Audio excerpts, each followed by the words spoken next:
Stocks surged for a third consecutive day as upbeat data pointed to signs of strength in the economy. The Dow tacked on another 483 points Wednesday, while the S&P 500 and Nasdaq set record closing highs.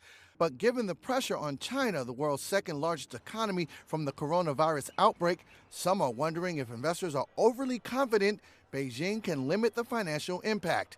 Payne Capital Management's Courtney Dominguez doesn't share that concern. I think if anything, investors aren't necessarily bullish enough, because what we saw over the last year is we saw some record inflows into bonds and money markets, which means people, despite the fact that the market's doing well, we are on a record bull run, are still so nervous and putting money into safety right now. And at the first sign of something to be nervous about, like the coronavirus, that only accelerated.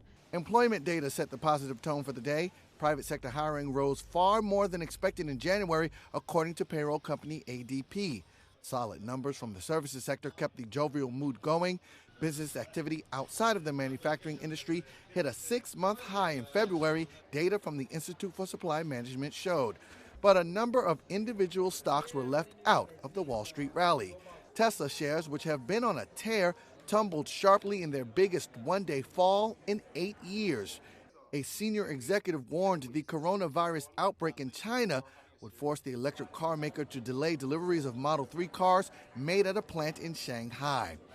Ford also had a rough day.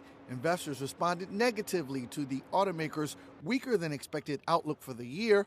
Ford warned it will see higher warranty costs, lower profits at its credit arm, and will spend more on future technology such as self-driving cars.